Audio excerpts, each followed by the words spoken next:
Shelton is timeless, and Shelton is here in the Rose City. These fans, they haven't even touched again. They love their chance, Jordan. As I said. I tell you what, we had Ethan Page slotted in Santana's spot originally. Originally scheduled to face Shelton Benjamin, yes. He's gone on to work for NXT. He's the NXT champion. Congratulations to him. But in all due respect, who needs an Ethan Page when you got Mike Santana and Shelton Benjamin already getting the crowd whipped up into a fever pitch? Yeah, talk about turning lemons into lemonade. A more than suitable replacement, and then some, is the nasty assassin Mike Santana. And I think that speaks to, pun very much intended, the prestige of tonight's event. The only reason to miss an event like this is to go to national television and win the damn NXT championship. That is the caliber of athlete we have here tonight, presenting to you completely free here on YouTube. It's a very legitimate reason to no-show. I get it. Shelton Benjamin, of course, made his Prestige Wrestling debut a couple months back at a Live or Just Breathing in Los Angeles. A main event victory against Filthy Tom Lawler. From filthy to nasty, Shelton really running the gambit here in Prestige. Truly, this is going to be a test for both men. I mean, Santana, most people who've been watching wrestling for the last several years usually associate him with being part of a tag team. So for him, and that matter for Shelton Benjamin as well, but Shelton has more of the singles experience. I would argue that Santana not fully proven in singles action as of yet. Yeah, it's a very similar story with both of these men, right? Reached national, worldwide acclaim, but I think the wrestling world as a whole saw and felt there was such greater potential than perhaps they were ever given the chance to achieve. Santana and Shelton feeling the same way, leaving the bright pastures, leaving the bright lights, and deciding, hey, nearly 2 decades into my career, over 2 decades in Shelton's case, I'm gonna go back to my roots, I'm gonna go back to independent wrestling, and I'm gonna prove that I am worthy of all that hype. All those people saying I am underrated, underutilized, and overlooked. And what we're seeing right now is proving just that. Look at this. Not every day that Shelton Benjamin is taken down like that. Again, 2-time All-American at the University of Minnesota. That collegiate wrestling background is second to none. Teaming with Brock Lesnar. Let's not forget. Mike Santana found an answer. That body language, that look in Shelton's face really said 1,000 words. I don't think he expected that, and so now I think the gears have shifted, and I believe that Shelton is going to look at this matchup with a brand new perspective. Filling out process once again. Talk about the tag team acumen of Mike Santana, formerly part of EYFBO, LAX, Proud and Powerful. Call him what you will, a very fruitful and successful partnership with Ortiz. Similarly, Shelton Benjamin, a part of World's Greatest Tag Team with Charlie Haas, another Prestige Wrestling alum for much of his career, a member of the Hurt Business. What is that transition like, Brian, to go from a member of a tag team or a faction to a pure singles wrestler? I mean, it really changes your strategy. It makes you rely a lot more on good cardio, just being able to outlast a single opponent when normally you're able to take a break and take a breather. You don't have that luxury anymore in the realm of singles action. Right now, Shelton Benjamin giving Santana quite a bit of luxury, allowing him back in the ring graciously. All right. It's been nice so far in the evening, by and large, to see some respect being bandied about here.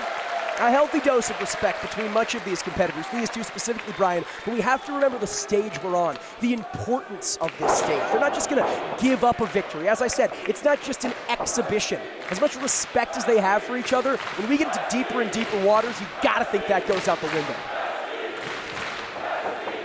Shelton Benjamin muscling Santana into the ropes. Santana. Shoulder block, does the same to Benjamin, but Benjamin taking Santana off his feet. Very subtle there, but you almost saw Santana slip through the ropes. Hold on, Santana almost popped up there by Shelton, but manages to land on his feet. Irish whip. Shelton reverses. Hurricane Rana sends Benjamin to the outside. Look at the quickness, and look at this. It's a bird, it's a plane, it's Mike Santana landing on his feet, making it look too damn easy. He is the illest tonight here in the Rose City. Look at the size of both of these men. I'm not sure if YouTube even does them justice.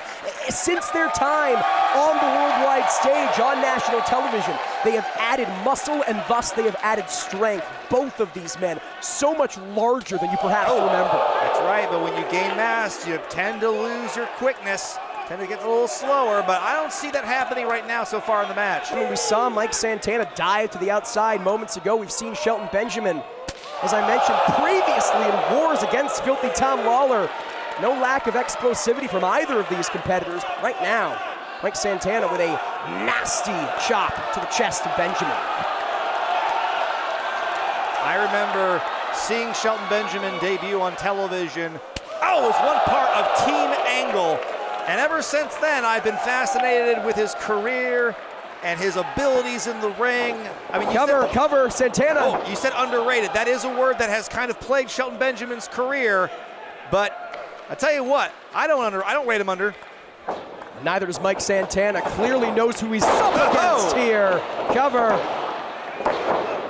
Has faced Benjamin once before, as we mentioned, in a tag team situation. He and Ortiz against the world's greatest tag team. But that was nearly a decade ago. Both of these men changing and growing and evolving so much in that time.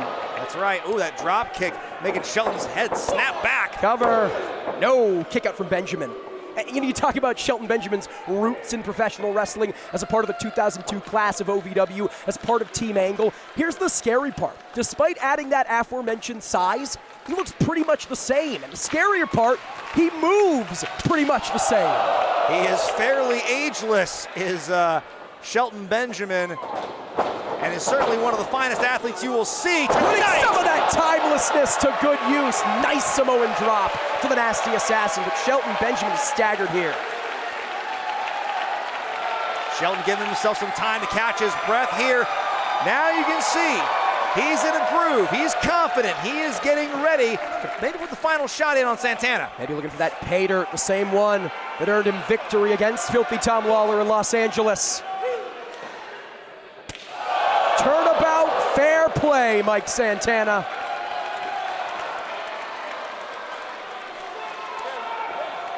We talk about that added size, that added muscle mass. How much does that add to these chops? Ooh. He put all his weight behind that one, Jordan. Now Shelton thinking suplex. Whoa. Drops him back first, but not going for the cover. Wants to continue the offense here. Goes for another. Suplexes upon suplexes. It's one of Shelton Benjamin's, one of his greatest assets is his knowledge of throwing people over his head. Cover. Kick out from Santana. You think about other suplex masters he studied under, worked with, people like Kurt Angle, people like Brock Lesnar. I mean, people like Eddie Guerrero. I mean, Shelton Benjamin attributes Eddie Guerrero as a huge influence. Their time together during the early 2000s in SmackDown. He and Charlie Haas revolutionized the tag team scene in Ring of Honor.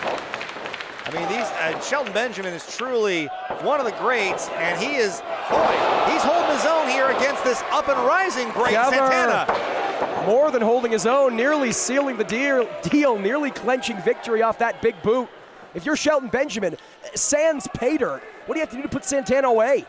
More suplexes. If it ain't broke, don't fix it. Benjamin right now with the ground and pound, laying the strikes and shots into Santana. Look out. Whoa, nice evasive maneuver by Santana, but Shelton sees that coming too. Enziguri kick, and Benjamin is on spaghetti legs, I believe. It is that top rope, the only thing keeping Benjamin on a vertical base. What did he going for here? Wait a minute. Oh, that splash misses the mark. Oh, Santana was looking for that spin the block, but Benjamin saw it coming. Rolling buck 50. That's gotta be it. Cover. No! So close. That was a game of inches there, but that roll into the cutter was a thing of beauty. The rolling buck 50, a game ender for Mike Santana. I mean, we talked with Santana before the show. Let's take a look. He called out those two moves by name, the lariat and the cutter. He told us to watch out for those moves, and he hit one of them. Maybe looking for that spin the block. Maybe that's what he needs to put Benjamin away. Again, so much riding on this for both of these men. so much to prove in the name of ego and bragging rights. Whoa! Death Valley driver cover. How about that? Kick out. Oh my God, I thought that was it. How about the creativity and the quick thinking of Santana? So far, he's been able to just catch Shelton Benjamin and really have an answer for everything Shelton's been throwing at him. And that is not easy to do. We talk about the Motor City machine guns. We talk about Amazing Red coming out a little bit later on tonight. Shelton Benjamin, a pioneer and an innovator in his own right. It speaks to the fortitude of Mike Santana that he has an answer for so much. And now, scaling the top. This is not a place we see Mike Santana very often, especially as he's added that size. What's he going for here? But wait a minute, Shelton, don't look out! From the top! You always got to watch out for Shelton Benjamin. When he comes running up that corner, it's over. Oh! Big knee! Ain't no stopping him now! Out! Power bomb! Into the cover! But perhaps I spoke too soon. Santana indeed stopping him, getting that shoulder up, but Benjamin effortlessly transitioning into the ankle lock. Talk about that history with one Kurt Angle as a member of Team Angle. Yeah, he learned from the best to ever do it, to say nothing about Ken Shamrock, of course. Center of the ring, Santana manages to regain a vertical base. Maybe looking for that enziguri. Double deuce! But Benjamin ducks. Maybe called his shot too early with a double deuce. And now into a cloverleaf. Here we go, this could be it. Center of the ring. Oh boy, Santana is down. Benjamin's sitting deep, but Santana's crawling. Can he make it to the bottom rope? Can he find reprieve? Look at that pain etched on the face of Santana as he clings to the rope, giving him a break just for now. But Brian, how much damage was done in the interim? That was damn near 15, 20, 25 seconds that Shelton Benjamin had that cloverleaf hold cinched in. This is time to get into deep water here for both men. It's a real proving point for each of these men. What do you do at this juncture? I think if you're Shelton Benjamin, you look to put this away. If you're Mike Santana, you look to survive. Oh, nice catch again. That's more than surviving. The shoulders are down, but Benjamin reverses into a crucifix. Oh, another enziguri. Buddy Ruth getting the workout in all these quick near falls. Spin kick from Benjamin. Pay dirt! Cover! He got it. Yes, he does.